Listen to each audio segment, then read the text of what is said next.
Together. Welcome to the first class of Make It 2017. So I'm super excited today to welcome, direct from the USA, please welcome Julieanne Kost. Hi, thank you. So for those of you who don't know Julieanne, which I'm sure is none of you, so Julieanne, absolutely, she's the principal imaging evangelist at Adobe, travels around the world talking about Lightroom and Photoshop. She's a published photographer with several books, and in fact today I'm calling her Miss CNN. She was overnight, her work, one of her books was highlighted on CNN overnight, which was Window Seat. She's had a number of books published on photography. So if you'd like to call her Miss CNN today, that's just awesome. That's very nice. Thank you.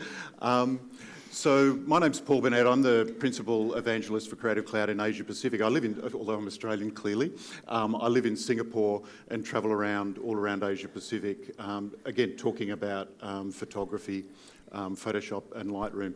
So just in case you're in the wrong place, today is all about photography and all about Lightroom and Photoshop. And the Photoshop side is really about why you would go there as a photographer and what you would do as a photographer. Not talking about design and other things, we're really talking about Photoshop from a photographer's perspective. So the idea of today's class is we're going to start off sort of fairly simple, and we're going to get harder and harder as we go through. We're going to start with Lightroom and then move into Photoshop towards the end. And one of the things that we're going to do, so obviously photography for people is an art. It's you taking a photograph and telling a story. And it's what's the story that you want to tell with that photograph. And you can control that in two ways. One is that when you take the photograph, and secondly then when you edit it. You take it into post, you take it into Lightroom or Photoshop, and what you do with it tells a story. So we're actually, for the first part of this, we're going to start with the same images, and we're going to take them in two different directions. And this is sort of a theory of ours of this idea of turn left, turn right, which you won't know the story behind, is a story from Taiwan, where there's two people who live in an apartment block, a man and a woman, and the man comes out every day and he turns right. And every corner he comes to, he keeps turning right. And the woman comes out and she turns left. Everywhere she goes, she keeps turning left. So they never meet until one day they come to a roundabout and they fall in love and all is wonderful. So it's a story from there. So the idea is that I'm going to be turning right. All my sliders are going to go right. And I'm looking for much more the sort of vibrant, crunchy, to the extreme would be make your eyes bleed sort of images off it.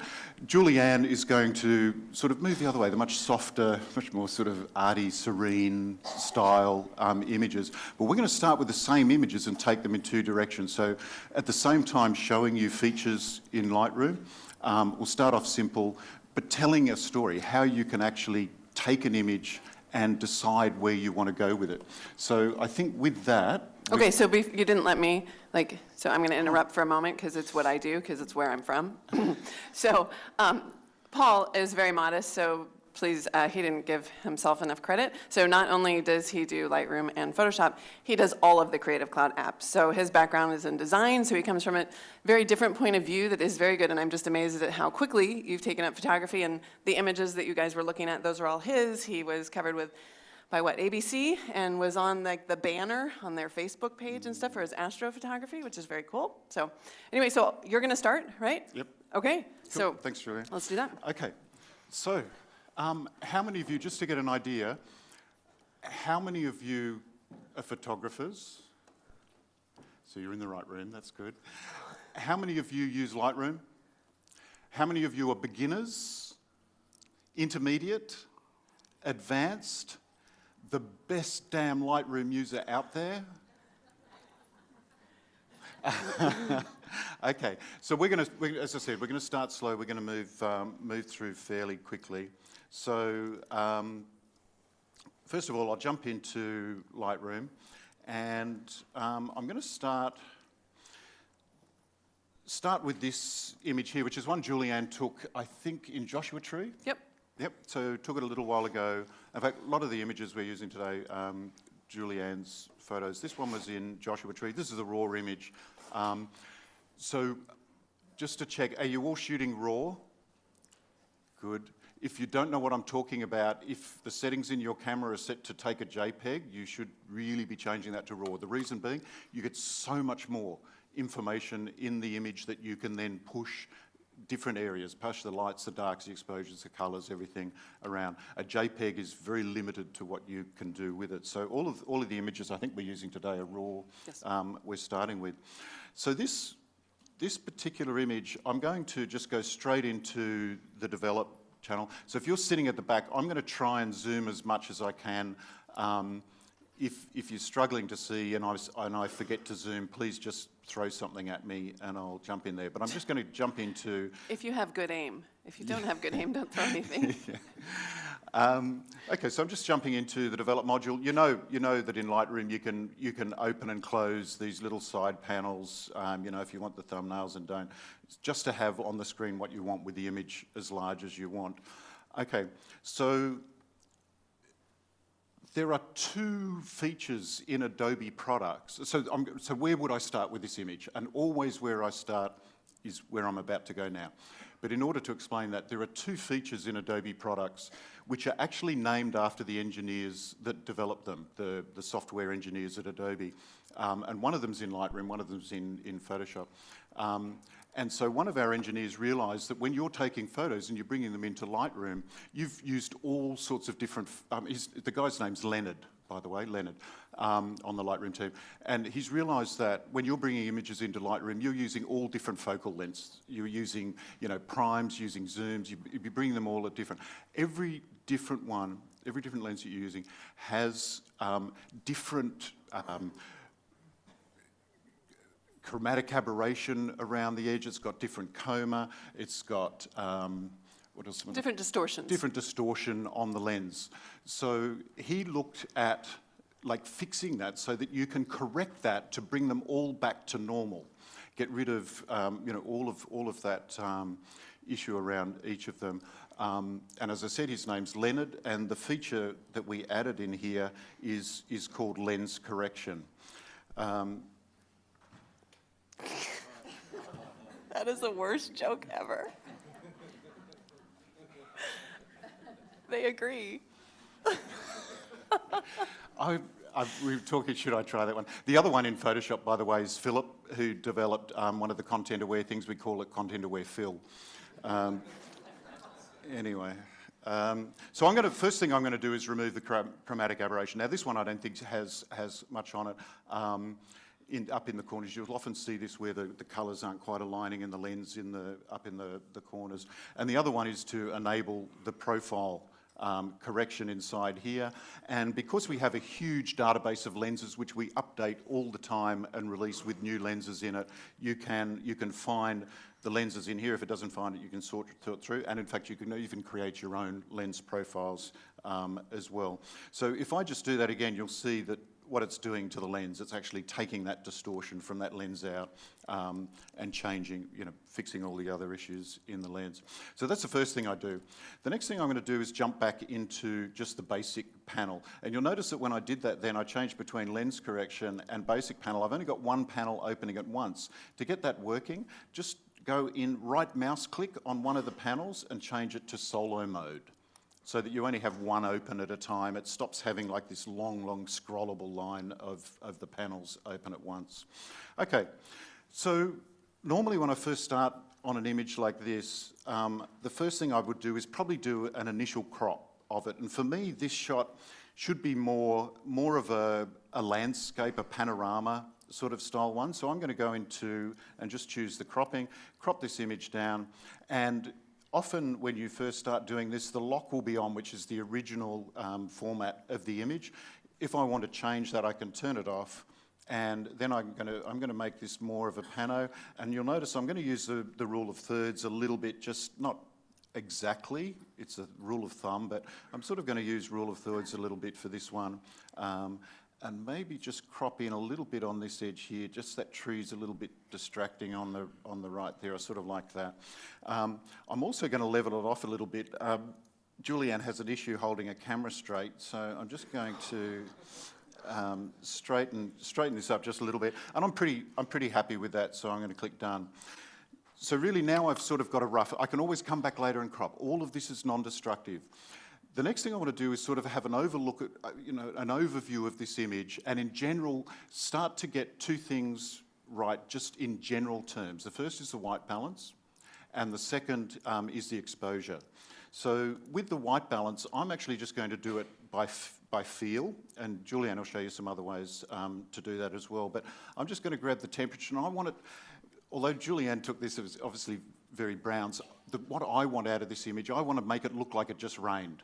I want to make it look vibrant and fresh and green grass and colour in it. So I really want it to sort of leap off the page. So I'm going to warm the image up just a little bit by warming up the temperature just a tiny, tiny little bit from where it was taken. And then I'm going to look overall at the exposure. And what I'm looking here, I'm not looking at specific parts because I can affect them later with my highlights and shadows. But I'm just going to get an overall feel of getting the exposure sort of where I want it. And then when I'm taking raw, the good thing is that I have a lot more room to move. From what I shot in the camera, I can push that exposure up like 2 stops above and below where I took the image. I've only moved it just down a slight little bit here, just to get a little bit moodier, a little bit crunchier. So I'm really going, what I'm going to do is I'm going to push it to the extreme. I'm going past where necessarily I would push it, but to show you, to give you an idea, I'm going to make this sort of really crunchy, vibrant leap off the screen. So I'm pretty happy with that at the moment. And the next thing that I'm going to do is, if you look at the histogram, this really, if you're not using the histogram now, it really is your friend. It gives you a lot of information about the image and what you can get more dynamic range out of the image by working on it. Now you'll notice that I haven't got much up here in the highlight, right up in the highlights up here. I'm sort of coming down to the blacks, but in order to set that, the next thing that I do is I come into my whites and the blacks, and by holding my shift key down, I'm just going to, in fact, I'll zoom out so you can see the histogram at the side. What I want to do is use the entire range of my histogram. So the brightest thing in my picture is right up at the pure whites, and the darkest thing is down at the blacks. So all I'm going to do is hold down my shift key and double click on the whites, and it sets that. Do you see how it pushed that histogram right up to the end? And do the same on the blacks, shift, click it down, and darken those blacks down. Now, in order to see that, in fact, should I leave that for you later? No, I'm going to do it now. So if I want to see what I'm affecting on my image, if I hit the J key, I'm just going to hit the J key, you'll notice that I've highlighted these two little sort of where I'm pushing each of those values too far. And you'll notice that on my image at the moment, there's a couple of little spots. The blue are the blacks that are crashing. Now, I don't have any whites crashing, but if I grab my whites and push them up higher, just to show you, so as I start, do you see I'm starting, so that's, if I do the image like that, those areas are going to be pure white, and it's horrible. You should never, ever go past the white point. So I'm just going to set that again. The blacks, if I pull that down, you can see I'm starting to, and they would just be pure black now. So I don't want to do that. I'm going to hold down shift and push that back. Sometimes you're safe pushing the blacks, having areas of pure black a little bit more, but you really should never push the whites above. Okay, so now I'm looking at specific areas of the image that I want to change with the highlights and the shadows in here. So I'm going to, this is something I do with the vast majority of images, I think because of the style that I edit images. I always pull the highlights right down and get a long way down and get a lot more information in those highlight areas. And you'll notice that as you pull this down, you get a lot more information in some of those lighter areas. In fact, I'm going to pull it all the way down. I'm getting much more detail in the sky, around the clouds and some of the lighter areas down. Now, the shadows for me is a feel thing. I want to obviously make sure I've got quite a dark patch in the middle here behind this rock with the sun coming from behind. I'm going to pull that up just a little bit to get a bit more detail in there. But also the shadows for me give a bit of a feel, a depth in the image as well. So I'm not going to push it too far. Obviously you can brighten that like right up, but I'm just going to keep a little bit of shadow in there. Yeah, happy with that. Okay. The next two, where do I move to next? You notice I'm just working in the basic panel at the moment. So the next two I come to, or the next section I come to down here is the presence with clarity, vibrance and saturation. But also with these, sometimes on an image, and it depends what image I'm working with, sometimes I'll jump down to the effects and I'll also look at dehaze. Now, dehaze was a feature that we added a couple of years ago, and it's really for if you're taking a picture in fog or smog or haze, with that slider, you can remove fog, remove haze, etc. And it's scarily good for doing that. What it does is remove those sort of white areas, and it brings up the vibrance and the depth of the colours behind it. But sometimes it's useful in other images as well to give you that sort of more crunchy depth. And in fact, does anyone do astrophotography? It's awesome. Seriously, using dehaze in astro is really, really, it's like a first step, and then go from there. Obviously, you can, I'm just going to show you this. I'm not going to use it for this image, but if I start to pull it, do you see how it's really making those images much more sort of crunchy, pulling the white out? You can see the skies like dropping. And if I go way too far, in fact, let me turn off my highlight, my shadows. It's really like, and that's just frightening, you know. But I'm going to turn that off. I'm not going to use that. I'm going to come back up to the basic panel again and use clarity. Now, this is where we talk about left and right with Julieanne and I. So Julieanne is the soft, you know, pulling the dreamy, soft image. I'm the make your eyes bleed, push it up to the right. I'm going to not go super far in this, but I want a little bit of detail, a little bit of clarity in there. But also, in order to do that with this one, I want a little bit more presence in there. So I'm going to also pull up the contrast and just get a little bit more contrast in these areas. And now, for the last thing I would do in the basic panel for me is either use the vibrance or saturation. And Julian's going to talk more about these two, but for me, it really depends on the image, which of these I'm working with. I'm going to pull the vibrance up a bit and really get a lot more depth and colour, and I'm going to pull it up quite a way because I want to make it look like it just rained. And that it's, you see, as the more I pull this up, I'm getting like, really now it looks like tropics instead of a desert. But what's the one thing that's wrong with this image now? I mean, there's maybe more, but what's one thing that's wrong with the image? Sorry?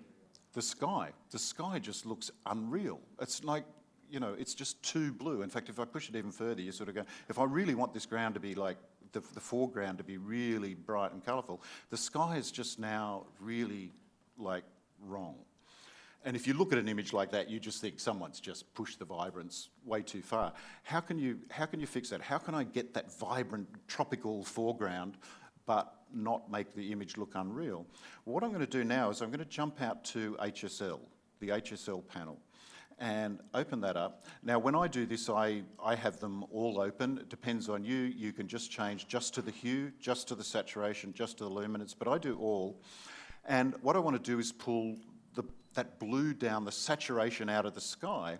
And if I do that, I can either just come here to the blue and pull that saturation down, and the more I sort of desaturate the sky, now the sky looks sort of reasonable, but I've still got that really vibrant foreground, really colourful foreground. If you think I'm pushing this image too far, I am, by the way. I'm doing it to make a point. So I'd pull the sky down. I can even, if I wanted to, I can sort of darken the sky, or I can lighten it. I can change the hue of the sky up here. But at the moment, I'm just assuming that the sky is blue, and it's not always, obviously, blue. By the way, to reset any of these, if I drag the blue down, all I have to do is double-click on the name, and it will reset it to where I had it.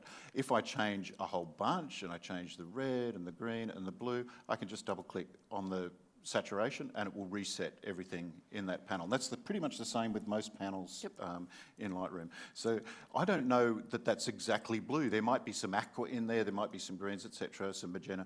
So I'm just going to use this little button here that I clicked on, see next to each one, the hue, saturation, this little targeted brush here, and what I can do is just come across and click on the colour that I want to desaturate, and just pull my mouse down, click and pull my mouse down, desaturate the sky, and you'll notice that, well, yeah, okay, so there was only blue in the sky. It hasn't affected, oh, it's just a little bit, tiniest little bit of aqua.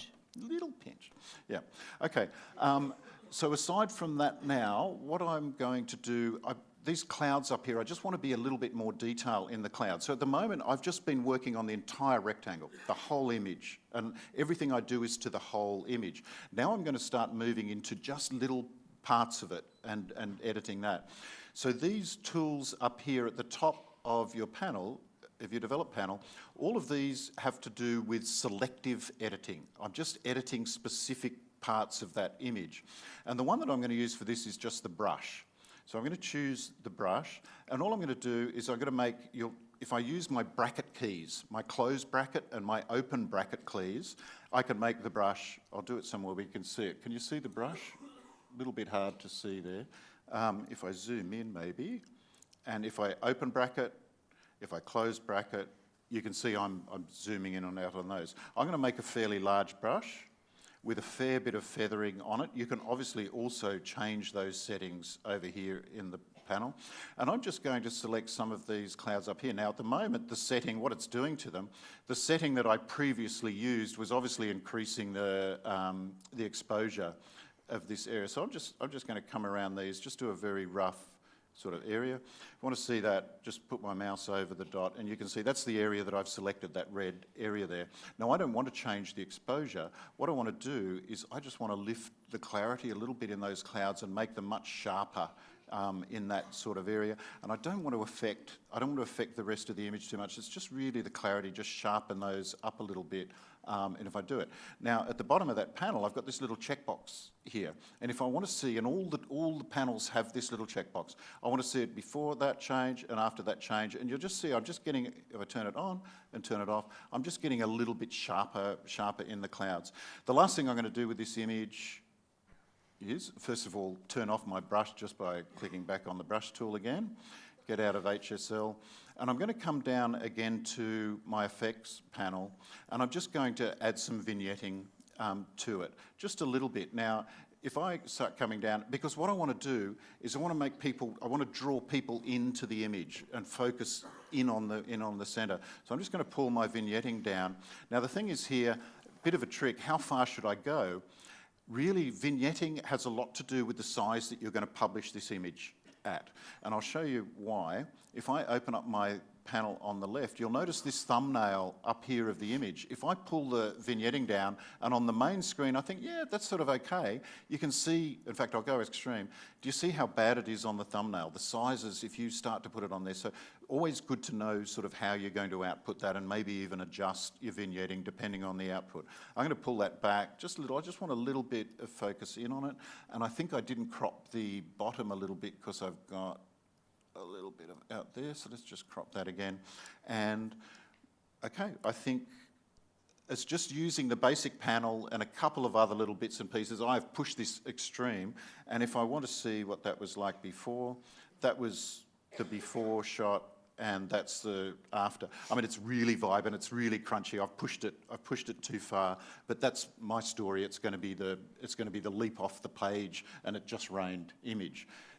Julieanne, what are you going to do with that image? They're going to be so disappointed when they get there. Because it doesn't look like that. They're going to be like, oh, I thought it was going to be colorful. It is a desert.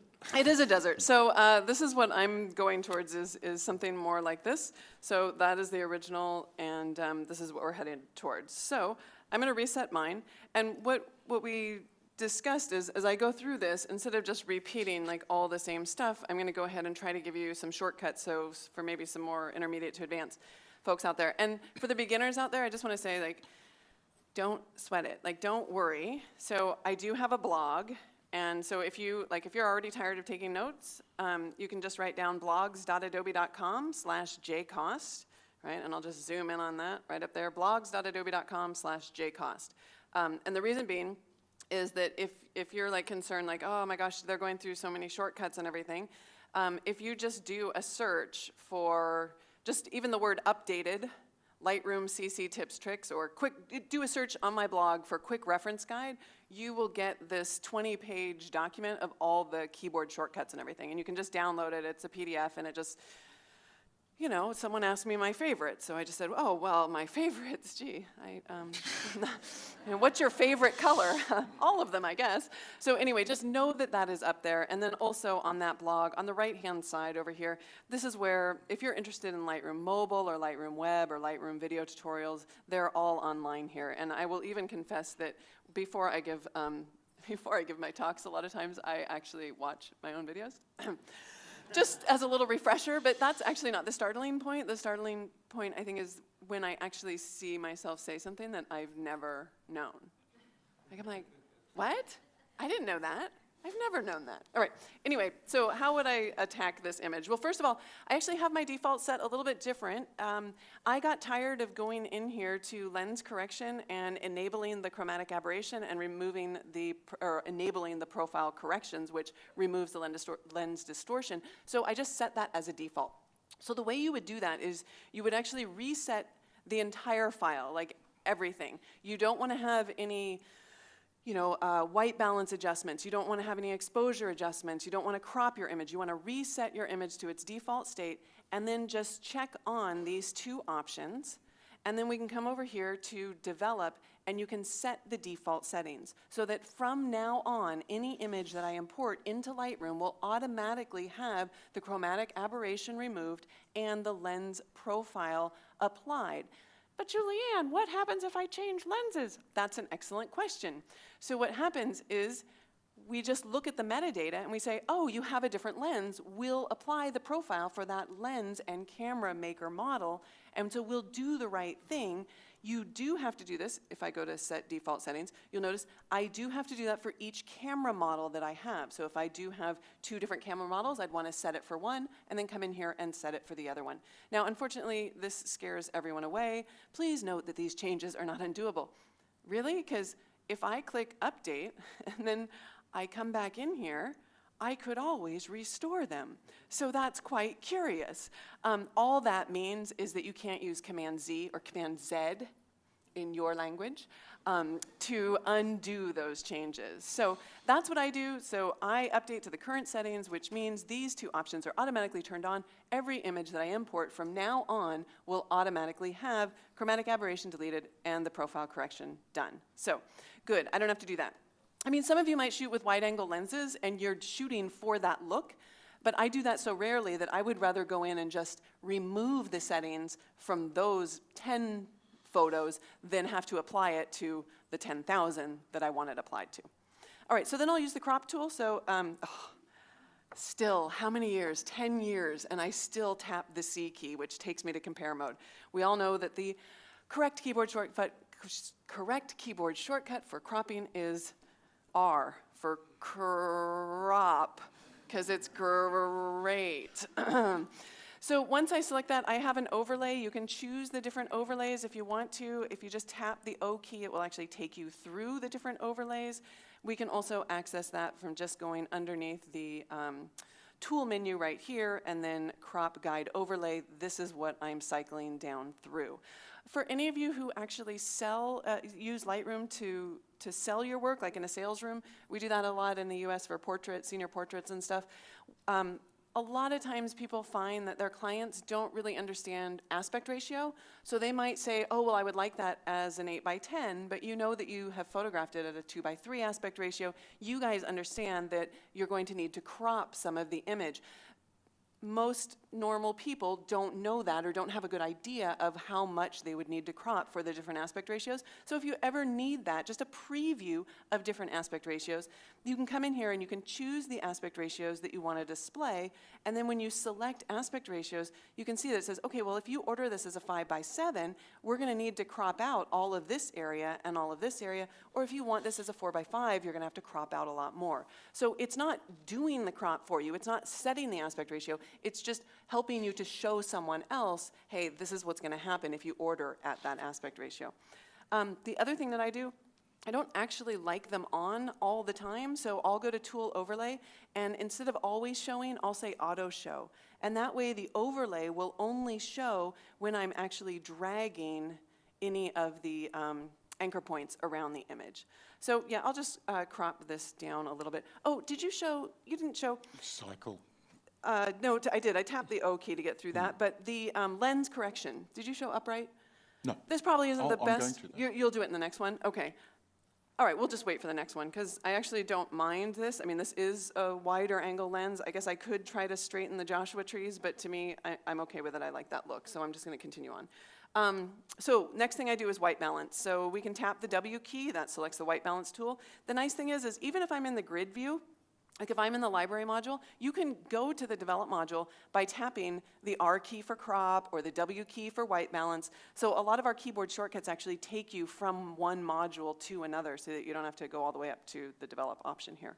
So in this image, if I really needed to get the precise color, I could have taken one photo with a neutral card, right, a gray balance card. I didn't do that, so I'm kind of guessing here.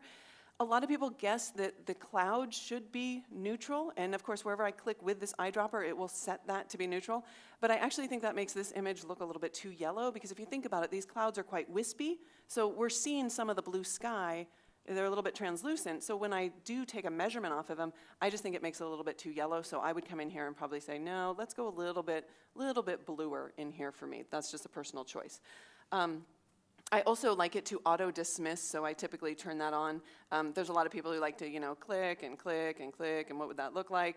But I'm pretty sure that I would just go, yeah, I'm going to click once and then come over here and just adjust it if need be. Okay, so then my toning options. Paul talked about the histogram. One thing just to know, you can actually click in the histogram and drag it. So if you wanted to, you could just click, and it would automatically select the slider that corresponds to the area of the histogram that you click and drag. And like you said, you can just reset all of your tools by double-clicking, like on tone. So the great thing about all of these changes that we make are that they're non-destructive, right? Everything is non-destructive in here. And honestly, it doesn't matter which order you go in. So you can start with exposure and make sure that overall you get the good exposure like you did, perfectly fine. I think because of my background in pre-press, I don't know why, I just always set my black and white points first, and then I work on exposure. But it doesn't matter because all the math is done at one time. In fact, like you were saying, when you go to dehaze, a lot of times you might have to come back and make subtle adjustments in the basic panel, and that's totally fine. It's not hurting your image like it used to in Photoshop when you would do things and change all the pixels, since these are all raw files and it's parametric editing. Okay, so shift, double click on the whites, and shift, double click on the blacks. Wow, yeah, the blacks, I think that's taking them a little bit too low, so I might just double click on blacks.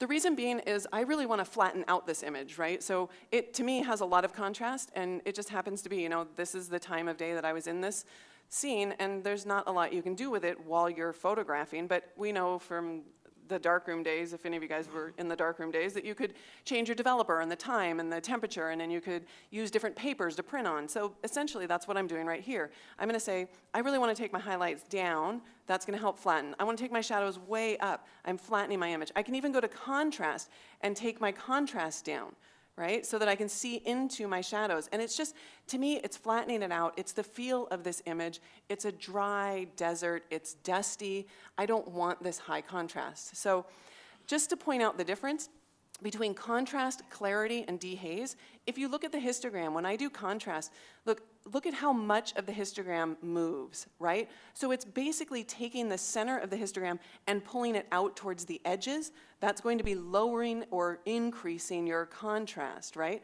So I'm lowering the contrast here. So it affects the entire histogram. When you use clarity, and I move this over, look, it doesn't move nearly as much because this is a bias slider. So it's actually looking more towards the mid-tone range in your image. It's looking at edges. It's making one side of the edge darker and the other side of the edge lighter.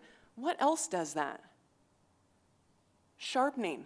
It's exactly what Unsharp Mask and Smart Sharpen and High Pass Filter, that's what all the sharpening tools in Photoshop do. They take one side of an edge, they make that side darker, the other side lighter, and it tricks your eye into thinking that your image is sharper. And that's why people refer to the clarity slider as kind of being crunchy. It can make your image look crunchy. I'm actually just going to maybe add a little bit there, but not too much.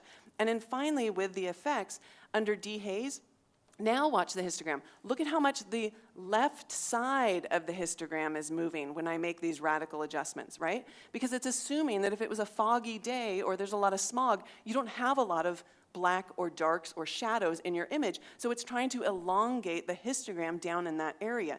So if I know that I'm going to add dehaze to an image, I'm not going to set my black point in the basic slider until I use dehaze, because I know dehaze is probably going to push my shadows and my black point a little bit too far.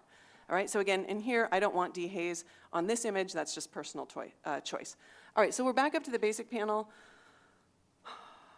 If I often do this, which I know I do, I often take my highlights all the way down, my shadows all the way up for an image like this, and I add maybe a little bit of clarity. I think 31 is probably a bit too much, so I'll just put 25. If you do that over and over again, make a preset.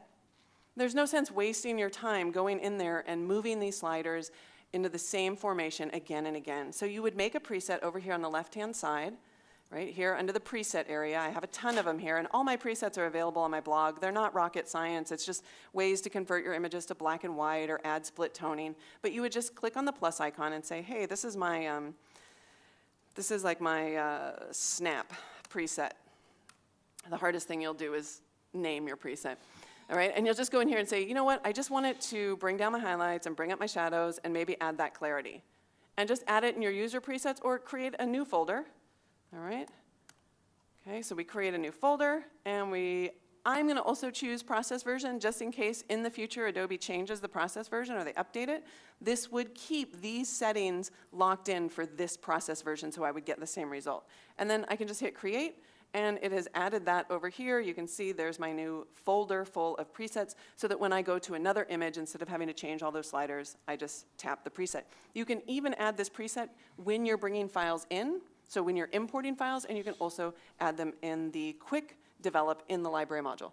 Okay, a few other things that I would do. I'm going to go to HSL. You can click on HSL, or you can use the keyboard shortcut. This is one of these crazy ones that's like the entire left side of your keyboard. So it's Command, Option, Shift, and then H, S, or L. So for hue, for saturation, or for luminosity or lightness, it will automatically select it for you, and then you can just click and drag that down. So the luminance here, I'm bringing the sky darker. I know it's hard to see because when I click, the cursor actually disappears, but I'm not gonna go too far, because see that banding right there? Yeah, that's a telltale sign that you've made a pretty radical change to something. Now, one of the ways I can help to alleviate that is I could back off on the presence, but I can also go to saturation and just start bringing this down. I can still see it. It's way too much for me, so I'm going to go back to luminance and just bring up the blue a little bit more and knock back my clarity. I'm still seeing a lot of it. Why is it changing so much on here? What do I think about that? Not super happy with that. Go away. Yeah, okay, so it is the blue. All right, so I just have to be a little bit more careful, or I can do exactly what Paul did, and that is make a selective adjustment. So I'm not going to back off as far on the luminance as far as the blue goes, but I will do it selectively. So another thing I'll do selectively before we get to the 3 tools that everybody loves is just make sure that I don't have any spots in here, because there's nothing worse than spending a lot of money having a print made, and then it comes back and all of a sudden you see a spot. So I don't really see a spot here. I would zoom into 100% and check the whole image. But the other thing you can do is you can click on this option to visualize the spots, right? And then you can use the slider, because depending on your image, what you're looking for are dust spots. So it just so happens that, yes? This is where if you use this is when it's really clear when you do those edges, when you're Yeah. blowing them out, and you can see the line Really around good the top point. of the hill. Yeah, good point. But I see 2 little things right here that I didn't really see before, so I'll tap the A key, and then I'm just going to zoom in there, and let's scoot over, and so they're little birds. Ha, no birds. Don't want any birds. All right, so I'm just making a smaller, I'm just holding down the left bracket key, smaller, smaller, smaller brush, and bloop, gone, and bloop, gone, and if you make that noise, it does a better job. Okay, so those are gone. I don't have any red eye removal, so I'm good there. Oh, you should know that I'm actually healing, so it's when it adds that second spot to remove the bird, it actually is changing the color and everything for me, but we do have a clone option if you want to use that. If you're using this for retouching, like if somebody has a pimple or something, well, you probably want the pimple to be gone completely, but like I have a lot of red dots on my nose from being out in the sun, so they might just take the opacity down a little bit so you don't remove the spot completely, but you just kind of, make it not as noticeable. All right. So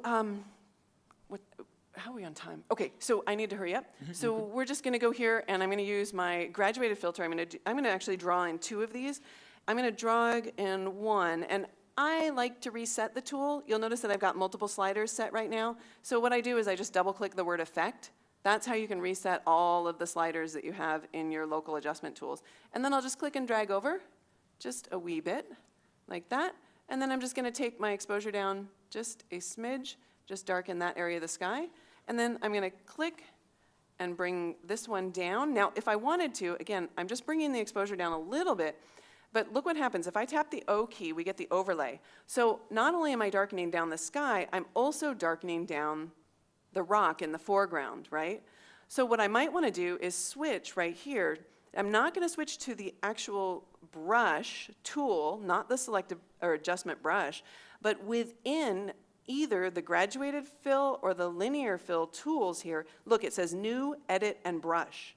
So if I select the brush while I'm in this tool, and then I go down here and I select the eraser tool, I can erase the portion that I don't want.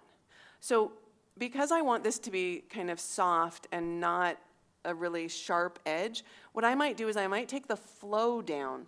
So the flow is like the amount of paint in the paint can.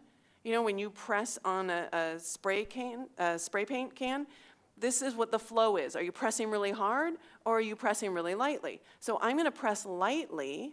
So I'll bring down the flow right here, get a little bit bigger of a brush with a nice soft edge, and then just maybe paint once or twice. And here's the thing, people spend hours doing this looking at the mask, like I must get the mask right. I don't really care about the mask, I care about the results of the mask. So I'm gonna tap the O key to hide that, and then I would just go in and say, okay, well, I'm just gonna paint until I like what the image looks like. And I can tap the H key and also hide the interface if I want to while I'm doing this, and then we can toggle this on and off so you can see that it's darkening down the right side of the image and also the top, but it's really leaving alone the foreground area right here. And finally, I'll just end this with a quick little vignette. You did a dark vignette, so I'll do a light vignette. So I'm gonna go to the right here. Ha, I went to the right once. Ha. All right, take the midpoint in, take the roundness all the way to the left, and then just add, I don't want to go all the way to 0 feather because that's a really sharp, harsh edge, and if you were trying to make this look a little bit more vintage, you might want to add just a little bit of a soft feather right there. So again, that was just a little before and after, just a very different story. Neither one of us did right or wrong, which hopefully gives you guys some permission to experiment around with your images, knowing that there is no right or wrong. It's really just what do you do to the photograph in order to reinforce the visual narrative that you're trying to communicate. Okay. Very true, but I think if people were to go to Joshua Tree, they're going to see a desert, not a tropical landscape. Okay. Yeah. True. Cool. So all good?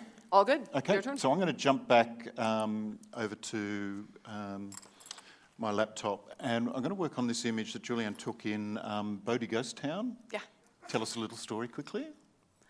So Bodie is a ghost town in the Sierra Nevadas in California. It's one of the best preserved ghost towns because the weather there is so brutal and it's so dry that it still has a ton of wood buildings that are up. That it's really kind of a photographer's paradise. It's lovely. Cool. That's it. So you shot this obviously on a wall of one of the cabins there. So I'm going to jump again into the develop module. And the first thing I want to do again is crop in to this. I'm going to move fairly quickly because I've gone through a number of these things before, but I really want to sort of focus a lot more down on this circular saw part here. So I'm going to come in quite close, sort of around that on some of the edges, maybe a little bit more at the bottom and into here.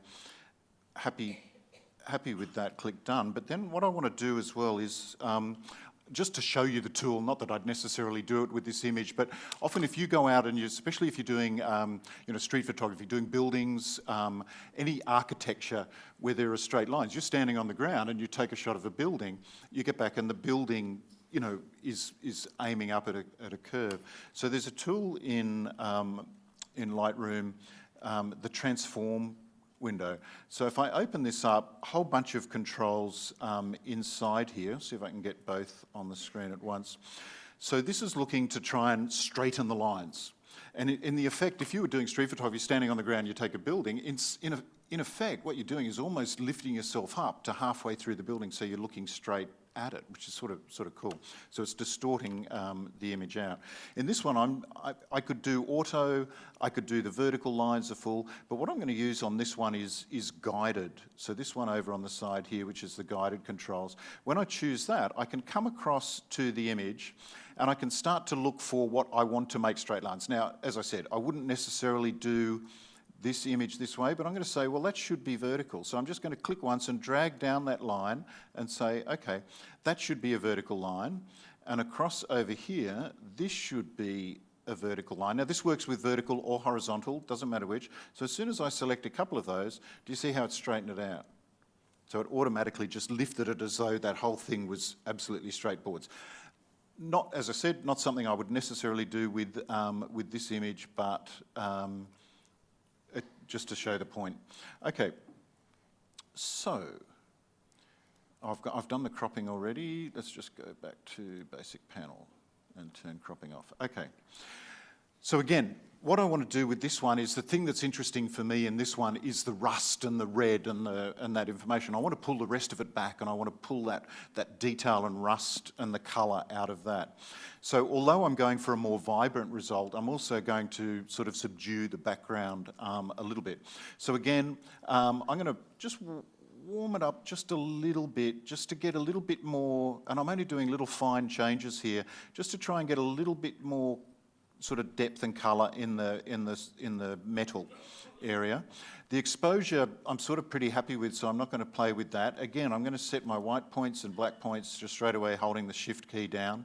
I'm going to pull my highlights down, and in this one you'll see I'm starting to get that more detail in the middle of the circular saw there, which is cool. Now the shadows for this one, I do want it to be quite gritty, and I want to pull this detail out inside here. So I'm not going to pull my shadows right up. I'm still going to keep it sort of fairly low on the shadows. Okay, so now, as I said, I want to bring that grit up. But if any of the changes that I make here, I'm making to everything.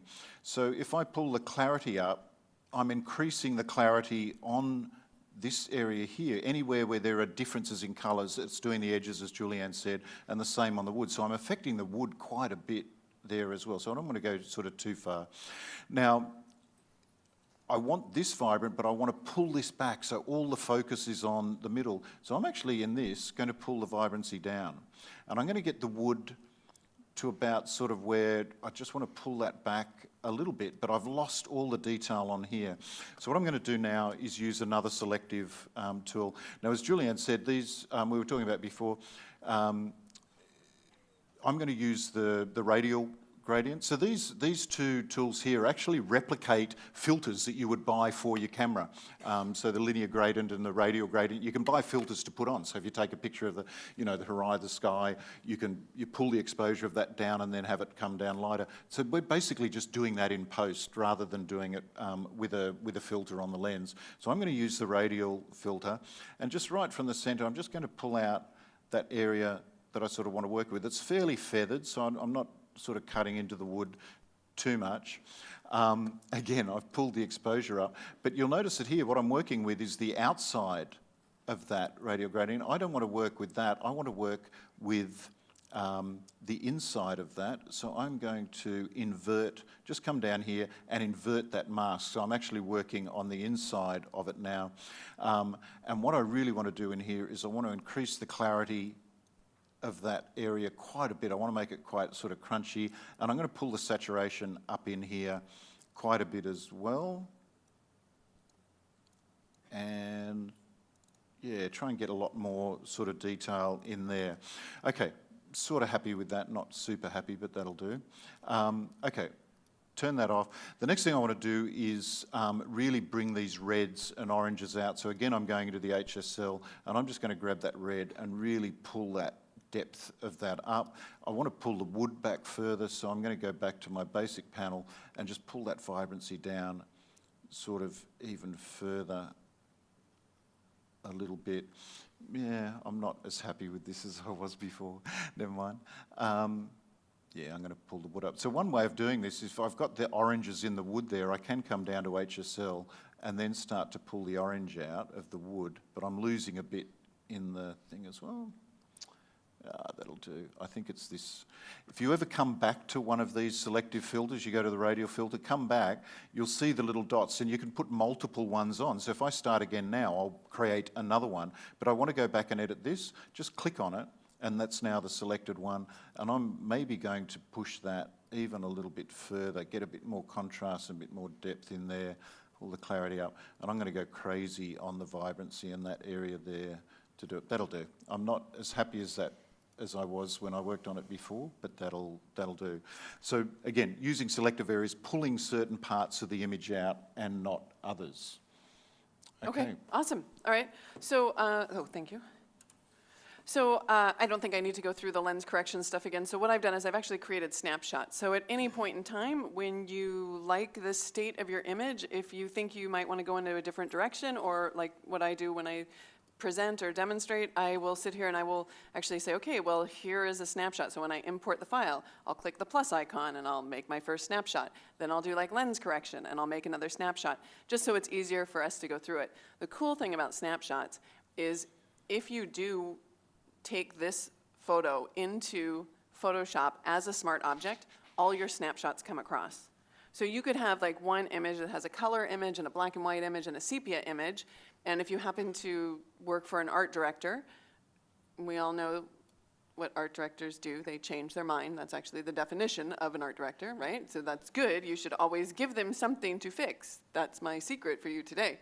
Give them something to fix. That will help. All right? So you could actually take that file into Photoshop, mask it, transform it, add your type, do everything else to it. And when they say, oh, I need that in black and white, not color, you just double-click the smart object, brings it up in Camera Raw, and you change your snapshot to black and white. You click OK, and everything else stays the same. Your masks stay the same, your text stays the same, your transformations stay the same. Very cool. I have a video on it on my site if you're interested. But for today, it's like, look, all right, so I just made these snapshots. There's a lens correction. Here's cropping. Here's my basic tone, so we don't have to walk through that again. Then what I wanted to do is I wanted to create a custom grayscale conversion. So you can do that one of two ways. To actually make the image grayscale, you would click where it says black and white. Now, once it's in black and white, you can always, go back to HSL and make it color again. But while you're in black and white, I can't add color. And what I mean by that is if I go to HSL instead, and I take the saturation down for each one of these color ranges, I can actually add back in color by going to one of my selective adjustment tools, increasing the saturation, and then anywhere I paint, let me grab my flow is good, okay. So anywhere I paint with this, it will go ahead and add back in that saturation. So just know, if you think you want to add a little bit of color back in, don't take it to grayscale, actually just remove or take down all of your values in saturation. You might be thinking, well, I want to do a custom change in those color ranges, like maybe I want the oranges lighter or bright or darker. You can always go to luminance and you can still come in here and make those types of changes to get a custom grayscale conversion, but you're actually still in color, okay? So in this case, it's up to you what you want to do. I actually want to take it to grayscale, and this is the effect that I wanted. So we'll just start here in black and white, and you can see I've just grabbed some of the sliders or used the targeted adjustment tool to make that custom conversion. And then, I like the background, but the problem is, of course, a lot of times when you're doing these global adjustments, so yes, it's selective in that I'm selecting a specific color range, but it's still global in that I'm affecting the entire image. You might need to come in here and swap tools. So I'll go ahead and grab the adjustment brush. And in this case, I want to increase the exposure because I want to get a little bit of separation between the saw and the wood that it's against, the building, right? So I'll bring up the exposure, and I might want to turn on auto mask as well. And you might want to bring up the exposure a lot, right? Just so that you can see what you're doing. And then just drag around. And I'm going to try to do this rather quickly because I actually think this is second only to the pen tool and how boring it must be for you guys to watch me. Let's drag around a saw. Okay. But you get the idea of what's going on. So you'll notice that the hot spot, those crosshairs in the middle, I didn't drag them over beyond the saw. So wherever the hot spots go, that's where I'm telling, hey, Lightroom, pay attention to this area right here. And then if you find an edge, stop making the corrections. Now, once I get all the way around the saw, then I'm going to turn off auto mask because it's just going to be much faster. And in fact, I will, let's take off some of that feather right there.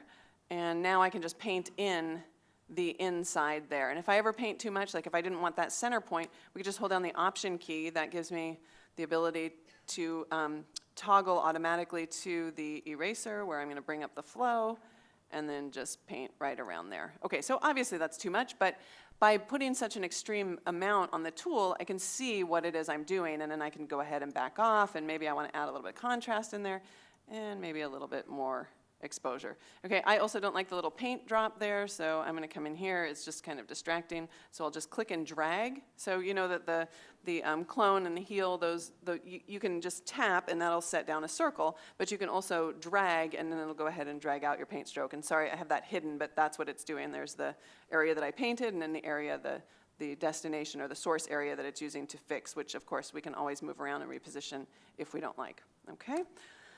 All right, so once I got to there, I actually also want to vignette the edges of this because that'll create a little bit more separation. But if I add a vignette right now, it's going to be uneven because the saw is not directly in the center. So what I might want to do is come over here, and instead of using vignetting, I'll go ahead and grab my radial gradient or radial filter, and I'm going to add a negative exposure on this. I'll start it in the center and drag out. And you can see that it's actually affecting the background, and that's because I have it set to negative here, but if I needed to, I could also invert that mask, so just know that you can do both of those. I think that's a bit much, so we'll just pull back a little bit, all right? And then, of course, the nice thing about this is you then have the option to go in, and you could also add a vignette, right? So know that you can use the radial gradient to do one thing in one area of your image, but still come down here and add another vignette if you wanted to. Okay, so I think we should move on from this. Hopefully that was good with the basic panel. Let's move on to either panoramas or HDR. Yes. Okay. I'll do you want to do panorama and then HDR, and then what do you guys think? Okay, should we? Because we have a half an hour, so I'm thinking we should ask the audience if they want to do panoramas and HDR or if we should go into Photoshop. Panoramas and HDR. Raise your hands. I'm going to do Photoshop. that super fast. Okay. All right. You're going to do fast. Okay. Okay, just one thing on that last image. I realised what I did wrong is that before when I'd edited it previously, I had pulled the saturation down, which makes a big difference on the background, and then pulled it up in that radial one, whereas on what I did just now to you that didn't work so well, see, that's not as much separation, but if I pull down the saturation, I get much more separation between those colours, the red and the green. Enough of that. Let's go to a panorama. So I have here a bunch of images that I took in Iceland, and I was super lucky enough to be near this mountain. I've forgotten the name of it. I can't pronounce it anyway. Near this mountain when there was a rainbow there, but the rainbow was like across the sky like this, and I didn't have a lens with me that was wide enough. So what I did was I turned my camera into portrait mode and just went snap, and just twisting, keeping steady as I could and trying to keep that horizon steady. I just click, click, click, click, click, and overlap my image by about 30% or so is sort of a good rule of thumb. Took a whole bunch of images, so all I need to do inside Lightroom is just shift select all of those images, control click, and then go to Photo Merge Panorama. Yep. So as soon as I do that, Lightroom opens up a panel. It starts to stitch all of those images together. If you do this and you get some errors in and it's not quite stitching, maybe select less images, select I probably could have selected every second one, it would have been fine. So you'll see that when I did it, there was a little bit of movement, and also it's using the lens distortion a little bit to stitch them, but there was a little bit of movement. I was actually pretty good, but a little bit of movement as I went across. Two ways of doing fixing that. You can either just auto crop, which will crop into wherever the edges are, or if I turn that off, I can actually cheat in Lightroom and say, well, just stretch the edges out and make it a rectangle. So I'm not losing, I'm just stretching the image. It's up to you, totally choose. I'm going to merge that together. And look, I'm not going to do any more. I would then go on and edit that. But remembering that whatever the camera is I used and the resolution of the images that I used, I've now got a super high resolution image, like super high resolution. Sometimes if you want, sorry, I'm going to keep, I'm good. sorry. Sometimes if I want to do a wide angle shot, but I want it to be much really high resolution, I could do a shorter focal length and take lots of shots and then stitch them, and I get a really high-res result. That's enough of that. So that's Pano. Super simple, really easy to do. Okay, and it's like, you do such great panoramas, and then of course I have to go and do something totally like, how can I break this tool? So this is a panorama that I did in a bus, because I thought, well, so what if the bus is moving? I can still take multiple pictures out the car window, right? So I'm sitting there and I'm taking a picture. Look, there are lots of twins. There's twin cabs, there's twin people. Look, we come over here. Look, there's one. Wait, what happens? There's a bus over here, which is quite interesting. Let me zoom out just a wee bit. Look, twins, twins here, over here, over here. It's amazing. Look at this bus. It's a very odd bus. But, you know, sometimes I think, oh, triplets. Wait, we've got them here too. Just my whole point here, sometimes we take ourselves very seriously, and sometimes I'm like, no, you know what? I just want to see what's going to happen when I stitch these images together, and you can get some cool results. Anyway, so that's my little panorama there. It was quite fun. Sometimes I like to break things. Okay, then HDR, I will just, it's really quite simple. HDR is just when you take 3 exposures of the same scene and you vary the exposure. So I'm underexposing and overexposing, and then I have a middle exposure. These are the 3 exposures, and Why and when would you do that? when and why I would do that is because it's too bright out there, and my camera cannot capture detail in my shadows and detail in my highlights at the same time. Okay? So we do that, and then all we need to do in grid view is right-click, just like Paul just did, and come over here and say HDR. All right, and it will take those 3 exposures, and it's taking all the good data from each exposure, and it's going to bring it into a single file. So what you end up with is an HDR image. So this is the resulting HDR. All right, and there's some options in there, but I feel confident that I have videos online if you want more information about this. But what was kind of cool about this is that you'll notice that I did take 6 exposures here. So if we go into, this is survey view, what I've got is I've got the underexposed, the kind of normal, it's basically, it's a minus, a 0, and a +1, right? But I've taken 3 across the top and 3 across the bottom, because not only can you make HDRs, you can make HDR panos. So you would first merge these 3 images, the top 3, and then the next 3. So what you would end up with is you would end up with these, right? So these are 2 HDR images. So those 3 images came into one, and the next 3 images came into this one. And then you use the same pano option that Paul just showed you, and you can actually stitch those together as well. So really cool way to extend the dynamic range when you're outside and it's just a totally high contrast scenario. You have a ton of information that you can play with, because otherwise if you just have that single exposure and you use that shadow slider and you bring it all the way to the right to lighten those shadows, you're going to get some noise in those shadows that you can avoid if you use this technique as well. Anyway, it is online. I want to make sure that we go to Photoshop. So let's switch over to that for a moment. So I have some images that we can retouch, or we can, I don't know if we'll have time to do both. So retouching or compositing? Retouching. Okay. So here are some images that, that I would retouch. So this image right here, I just don't like down here in the lower right, right? I probably want to get rid of that. Just, to me, it's just distracting elements. It's not that I don't want that foreground element, because if I'd done it right, it might have added something, but the fact that this is just kind of touching up here, and it just doesn't make sense. So anything that's distracting, I want to remove. Or in an image like this, where you notice like this image is all about horizontal and vertical lines, right? So this is the original, but this part right here was super distracting to me. So I wanted to make sure that I could, you know, get rid of that. So that's just taking part of an image and copying and pasting it somewhere else. And we'll get to that in a minute. And then this one, I totally missed it. Like, seriously, I'm on a ship. The ship is not going fast, but I did not align those correctly. Like, lame. So in Photoshop afterwards, I just did that. Plus, you know, 2 birds is always better than 1. very like better story, don't you think? Right? Like, oh, look, it's such a sad, sad, desolate, cold, boo. Oh, little family. All right. So let's do this one's pretty easy right here. I'm just going to grab this. I'm in Lightroom. I use Command E. That's the same as going up underneath Photo to edit in and then edit in Photoshop.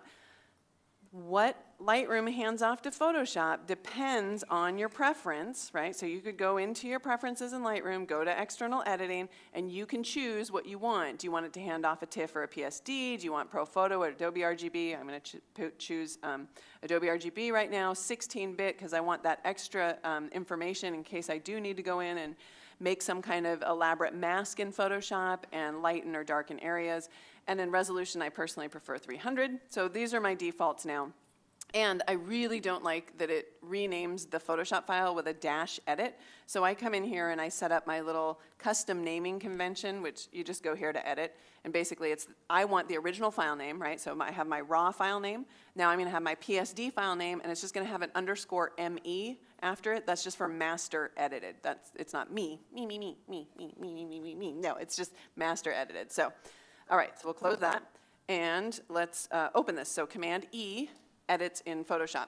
So it'll launch Photoshop if it's not running and take this file over as a pixel-based document. So there are times when I want to use smart objects instead, like when I'm compositing, but for right now, because I do want to do some pixel-based editing, I'm just going to open this up, brings it on in through Camera Raw, and then we can make our changes. So how are we going to attack this one? We have so many different retouching tools. Let's come down here. Probably the easiest thing to do is just to grab like your spot healing brush tool, right? So we've got the spot healing brush and the healing brush tool. The biggest difference is the amount of control you want. So with the spot healing brush, you don't control the source area where Photoshop's taking the information, but it does have this feature called content aware. I know I'm supposed to be zooming, sorry, but I don't like it. I don't like it when people zoom, so I'm sorry, but there, content aware, zoom, see, got it? Do we have content aware zoom? This is content aware scale. Ha, ha, ha. All right, so there's content aware, and I could just paint over it. Okay, now yours probably works a little different than mine. Oh, look at that. Oh, it's almost good, almost good. Let's go back over that area. Okay, so you see what I did there? Like, you can go over the same area more than once. Like, I know in the demos we're all like, here, we make the selection, and oh, it's beautiful the first try.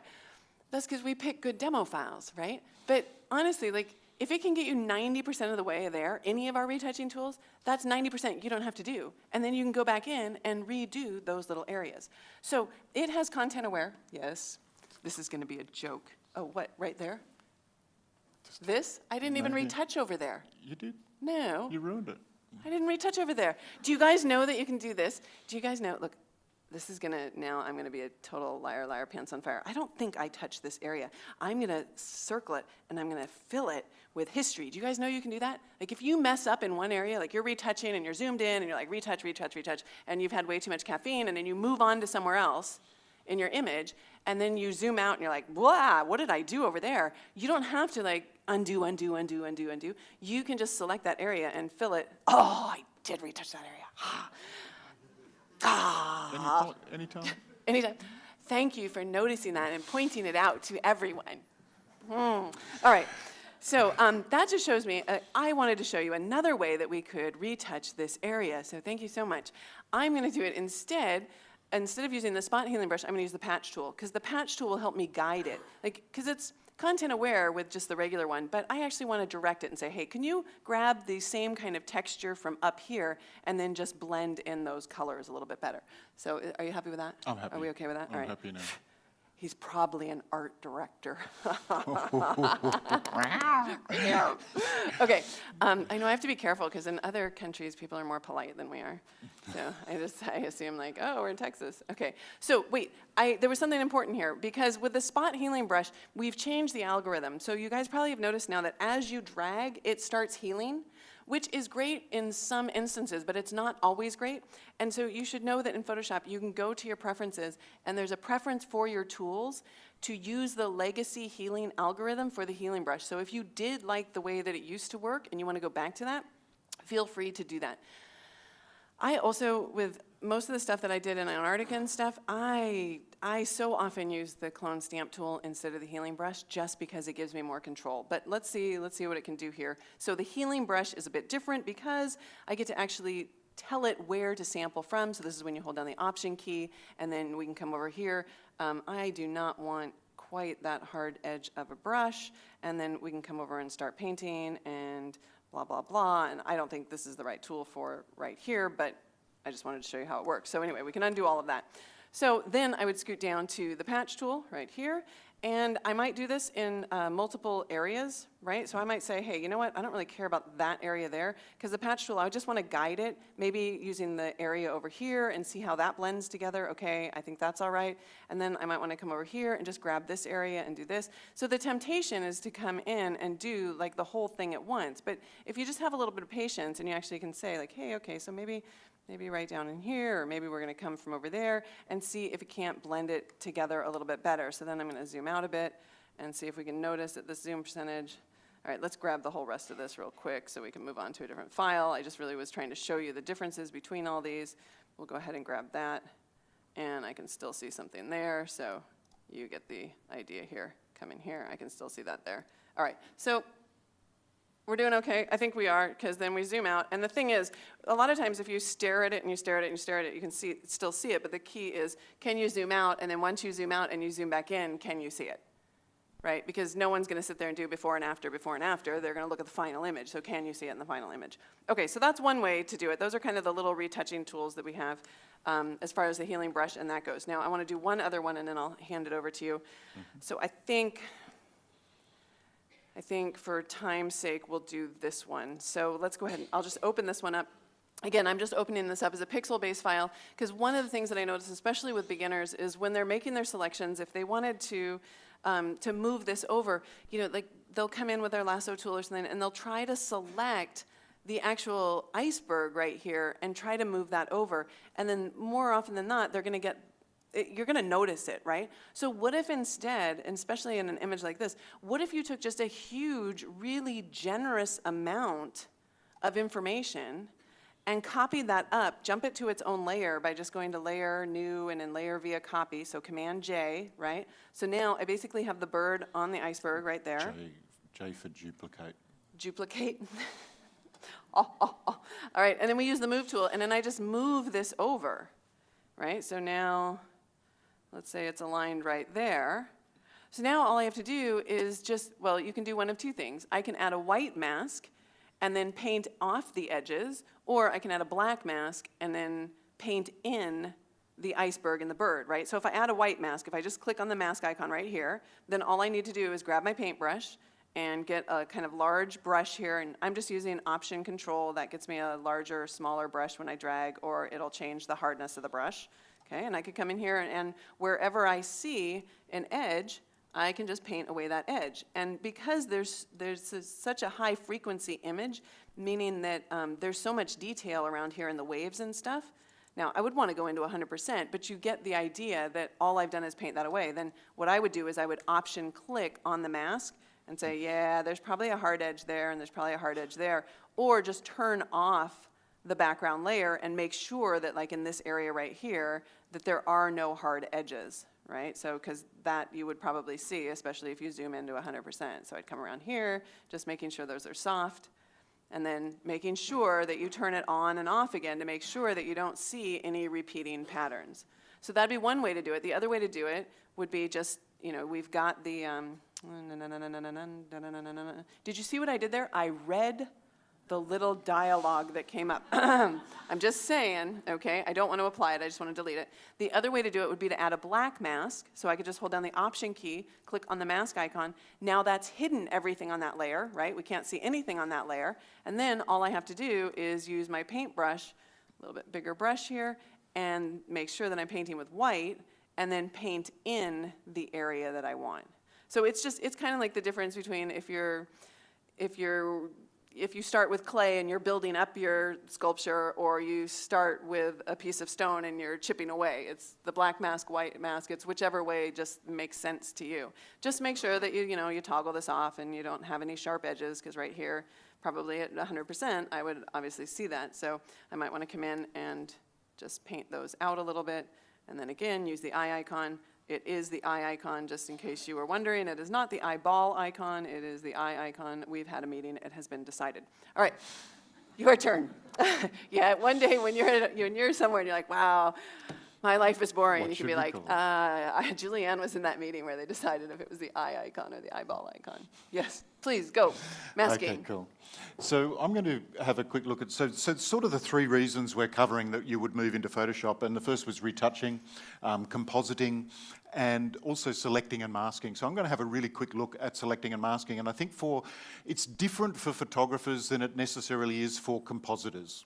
So I'm going to start with this image. It's not a great image, but I just wanted to show you really one of the ways. Now, everyone has their own way of doing selecting in Photoshop, and everyone swears that their way is better than any other way, and that's great. And if you've got a way that works for you, then that's awesome. But we've introduced a while ago, so the quick selection tool, which we named it Quick. Was there a meeting? Seriously, it's fast, but it's cool. The quick selection tool, and you used to sort of use it by selecting things on here, but recently we've added another area called the Select and Mask panel. This panel has everything that you need to do for selecting and masking for images. So I'm going to open it up, and you'll notice the first thing is she's sort of gone semi-transparent. And I've got that control over here where I can just adjust the transparency. I'll zoom out a bit so you can sort of see here. So I can see none or that. It's going to help me in a minute do the selection, and you'll see why. But I want to select her out of the background. Now, you see, in some ways you go, well, that's not too hard. She's on a cloud. It's like pretty simple. What's the difficult thing about this image? Yeah, which I don't have. Like, photos of me are fine. Like, it's simple to cut out. But this one is a little bit. And that hair. So I talk to different, people who work in Photoshop and say, how long would it take you normally to do that image? And they go, well, 3 minutes, 5 minutes. I had someone say half an hour. But there is like single strands of hair in there. Some of them are less than a pixel thick. So I want to make that precise selection. So what am I going to do? This one's, as Julia said before, we choose files that are easy to do and are simple. But I'm going to show you how simple this one is, and then I'm going to do a harder one. So at the moment, the tool that I've got was that quick selection tool, the one that I showed you before. Now, I'm going to start off, and all I'm going to do is just draw a line down her body. So I want to keep the body, so I'm just going to, let's turn the transparency down so you can see what I just did. That's what I just did. And it's been so clever that it even left the gap in here. If you don't, I'm not going to do it again. I've got really good selection all around these areas here. It was even clever enough to know that I wanted the body and not the sky behind. But I haven't done the hair yet, so let's click on the hair, and it's done a terrible job of that. You can see all the sky still in the background. So what I'm going to do now is I'm going to grab the next tool down, which is the Refine Edge Brush tool. And I'm sorry if my zooming is making you giddy, but I'm hoping it's helping the people at the back see what I'm doing. So now what I want to do is come in here and clean up the hair with the Refine Edge Brush tool. And what I find is if you start on the area that you want, and you just start painting, and you'll notice if I come out here, I'm getting hairs back, like individual hairs are coming back in that selection. I'm getting rid of all the stuff that's not hair, and I'm getting the stuff that is hair. There's a little bit of sky under there as well I'm going to get rid of, and I'm pretty happy with that. If you then, I've got a bit, okay, so I've got a little bit underneath the chin here, which I missed before, so I'm going to grab my selection tool again, come in, just hold down the Option key, and to minus, and just get rid of that. Oh, did I get rid of all of it? Reduce the brush size, get rid of that area in there. Okay, I'm sort of happy with that. Okay, now there are other settings, and I'm going to talk about these in a moment, but to output this really quickly, I'm going to output to a new layer with a layer mask. I would always encourage you when you're doing selections, use layer mask, however you do them. Even if you create a selection, convert it to a layer mask. The reason is you can come back and change it. As you saw Julieanne a moment ago painting black and white or grey into that mask, you can change it after. So I'm going to choose new layer with a layer mask, click OK, turn on my new background, which is the sky, and crop my image down, and I'm done, and I've got this nice crisp hair selected really, really quickly. I'm going to do that just once more and show you, turn turn that off, select this, grab the selection mask, just show you something else in here. So I'm going to do that selection really quickly again, just select her, select the hair. I'm not going to worry about the hair this time and do the refine. What I want to show you is further down here, say for example, I wanted to also get the legs. So I'm going to click on the legs, but you'll notice that when I did that, it's grabbed some of the bush next to it. Because Photoshop is really good at seeing precise colours. It's better than my eyes. It can pick colour differences better than I can, but it doesn't know the difference between a leg and a plant. And I've got to tell it that. So what I'm going to do is hold down the Option key, and this is actually, we're built into Photoshop and a whole bunch of different products from Adobe. We use artificial intelligence and machine learning, and we call it Adobe Sensei. Our marketing department's awesome. And we call it Adobe Sensei, and it really is going to intelligently look at this image now and do work that I haven't even told it to do. So I'm going to come in here, and if you watch it, you see it for a split second thinking, and you can see Adobe Sensei at work. If I hold down my Option key, I want to get rid of the plant. Now, I'm not clicking that right up against her leg, but I'm going to click on this and watch. There'll be a split second where Photoshop thinks, and then it redraws what it thinks I want. So if I click, oh, okay, click a bit bigger. Okay, did you see that little moment where it had a little think? And it's going, oh, okay, he doesn't want that, but he wants that. He doesn't want that, but he wants that. And I can continue to come in and clean that up. And the funny thing about it is the more that you say, I want this, I want this, I don't want this, the more you do that, the more Photoshop learns what you're wanting and continue on with that selection. So that's sort of pretty cool. If you're getting onto edges that are difficult, just start telling it, I want this, I don't want that, and it will start making decisions for you, and helping. Okay. Here's my rule for Photoshop, and I better do this fairly quickly because we're coming back to you for some tips and tricks in a moment. I'm going to do the composite. So just really, this is a more difficult one. The background, I've got hair on this and it's really difficult. But a lot of people would use, or not a lot of people, some people swear by channels. Very difficult with this. What am I talking about by using channels to do selection? In fact, you can see I've saved some selections in here. But what I would do, just ignore those two bottom layers. And in here, I would be looking for the channel, the red, blue or green channel that has the most contrast in that channel with the background. Now, none of these really contrast that well. Some of the areas do, like here in that channel, that contrast is quite good with the dark and the light down here, but then with the hair. So I might want to do multiple ones of this, but it's a lot longer process where I duplicate this, make a selection, and then use that to do it. I'm not going to do that. I'm going to turn on all my layers and come back in. Again, grab the select and mask, jump into that panel, turn up the transparency just a little bit so I can see, and start selecting. Now, I'm not going to do all of this one. In fact, I'm going to say it would be the same thing. You can see you can get a lot done just by starting, but then I'm going to show you another little trick on this one here. If I zoom in to the back of the goat here, and I want to try and get this hair. I'm just going to focus on just this little hair bit here.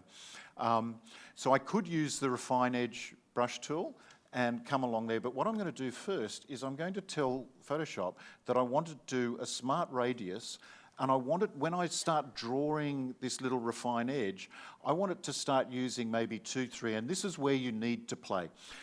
Some people come in here, they start using it, and it doesn't, straight away, it just doesn't do what they want, so they go, oh, it's no good, and leave it. You really need to play with some of these sliders down here, especially contrast, I find, helps a little bit when you start adding some contrast to the edge of it, and the radius tool here, and adjusting the radius.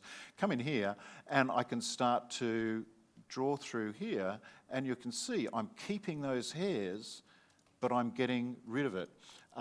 Rid of the other areas around that. If I want to show the edge, that's what I'm telling you. I'm saying to Photoshop, can you do a little bit more looking at that area and think harder about that, about what I want and what I don't want in that edge there. So my other point is, I'm going to jump out of here, hit cancel, and I actually did this before, so not to waste your time watching me select all of this goat.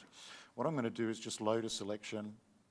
So this is the selection that I created earlier for that goat. That's the selection.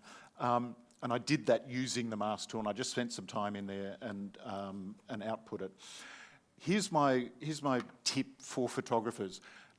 You don't need to make the absolute precise selection. Julieanne sort of mentioned a little bit before that really, to some extent, I'm not saying, don't worry about your work and don't make it perfect. But you don't need to be super, super detailed in your selection, because often what you're doing is not chopping that out. I'm not talking about composites, I'm talking about editing. So really what I want to do here, I want to drop the vibrancy in the background. You don't have to be super precise. So rather than spending half an hour selecting the goat, do a selection and have a look and see if that's going to work for the image. So all I'm going to do here, I've got that selection, I'm just going to go to my adjustments and add a vibrancy adjustment to the layer and add that on there. It automatically adds the mask because I had that selected. And what I'm going to do in that vibrancy, I just want to pull the background down and get rid of that so the goat's really standing out in that image. I can go all the way. You see what I'm doing here is I'm adjusting that vibrancy. I'm going to pull that down because I want the goat to really jump out, jump out of the image. I want it to really stand out in the image. But you see, I didn't do an absolutely perfect, precise selection, but it's enough that that looks fine, looks absolutely perfect.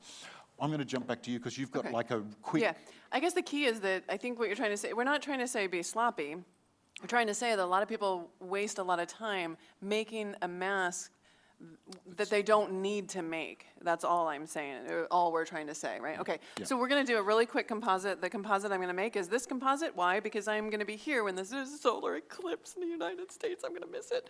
But I was here when it was in Australia. So real quick to make this, I've already added a, this is just a blank document. It's 10 by 11 inches, and I want to put it like kind of on that little Polaroid-y, old-fashioned-y template. So all I'm going to do is I'm going to go here under view and I'm just going to create a new guide layout, right? So instead of dragging in my guides, you can calculate, you know, if you need columns or rows, whatever, all I want is I want margins. So at the top, left, and bottom, I want it to be 1 inch, or sorry, top, left, and right, 1 inch, and at the bottom, I just want this to be maybe 2 inches.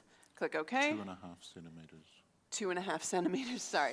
Yeah, inches, sorry. Anyway, and then I just want to make sure that all of these other layers that I've added here are just going to be visible within that area. So what I'm going to do is I'm going to select all of my layers and I'm going to put them in a group, and then I'm going to mask the group so that everything that's within that group will only be visible in that masked area. So Command G adds a group, or we can, you can actually just drag them down to this folder icon.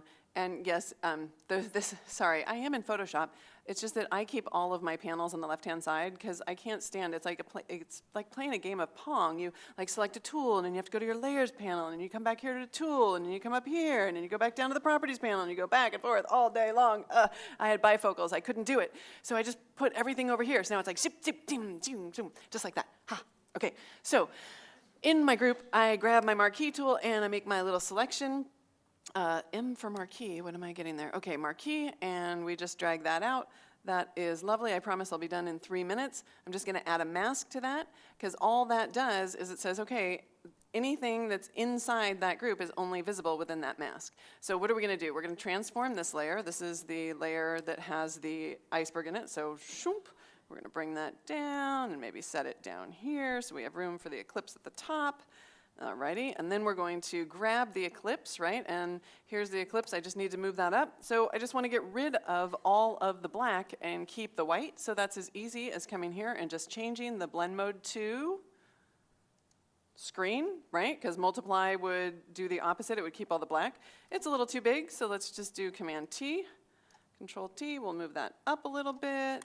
All right, I still have the move tool selected, so if I want to change the opacity, all I need to do is use the numeric keys, right? So 4 gives me 40%, 6 gives me 60%. If you tap 66, you get 66%. If you tap 666, it will reformat your hard drive, so be careful. I'm kidding. Okay, paper texture. So one of the things, I'm not sure if you noticed or not, is that I brought all of these layers in as smart objects. So one of the nice things about smart objects is that they're re-editable. So if I double click on it, it brings it up in Camera Raw, and I could change things like exposure, shadows, highlights, which is really convenient when you're doing composites and overlays of textures and stuff, because that usually changes the way that the image looks because you've got two textures or one texture overlaying something else, so it might get too dark or too light. If you use smart objects, you can just double click on that, it opens it up in Camera Raw, and then you could make your adjustments to your raw file so you don't lose any quality. The other thing that's great about smart objects is if I do transform this, and let's just make it a little bigger, and actually watch this, look at that, no shift key, I run with scissors, we're distorting it. All right, I want to invert this, so I use Command I. Well, you'll notice when I invert it, it actually added the invert as like a smart filter. So everything that's under image adjustments, when you have a smart object and you apply these options, it will add it as a smart filter, which of course then you can just toggle on and off. You can change the blend modes and opacities, all of those things. What I want to do is I want to change the blend mode. So, well, like I said, I've got the move tool selected. I just use Shift plus or Shift minus will take me down through the different blend modes. So I kind of like that one right there, and it is screen. All right, let's keep going down for a minute. Let's see what, ooh, I like that better. That's soft light, so that's probably not a surprise for most of you guys. Soft light and overlay are really popular. And then I'm just going to add these raindrops here. Again, transform, Command-T, Command-0 in order to transform that down. Let's flip that as well. So you know you can right-click in there and then just flip that. Yeah, let's scoot that over maybe right there. And we'll just change the blend mode of that as well. So probably it's going to take something more than overlay or soft light. So to make it a little bit more contrast, a little harsher, maybe, yeah, maybe hard light. Okay, so that's great. So I'm happy with everything except that I don't want those raindrops to be where the iceberg is, right? So I can't just use a mask, because on the raindrops, if I go and I grab my mask and I grab my paintbrush and I just start painting there, you see that the blue in the raindrops is changing the color and adding the raindrops. So what I'm going to do instead, because this is a smart object, when I go to filter and I go to blur and I use like Gaussian blur for house, mouse, Gaussian blur, it's going to blur, don't blur the mask, don't blur the mask, pay no attention to that. I'm going to go now with the layer selected, go to filter, go to blur, and then Gaussian blur. That's going to blur the whole image, right? So, okay, that should be plenty. It blurs it, but I still have the color, which means if I fill the mask with black for the Gaussian blur, so I'll fill it with black, 100%. Now all I have to do is grab my paintbrush with a little smaller brush, paint with white, and I'm not erasing the layer, not the raindrops.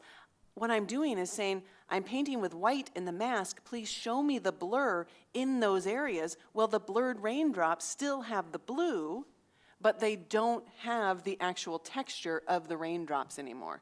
And like I said, that's all on a video. Everything that we've talked about today is up on videos, up on my blog. So please, we did a huge marketing survey and we found out that the price you like the best is free. So everything up here is free. So with that, I want to thank Paul very much for all your help and for joining me up here on stage. And thank you all for coming. And time's up, pencils down. Cool. All right. Thanks, Al.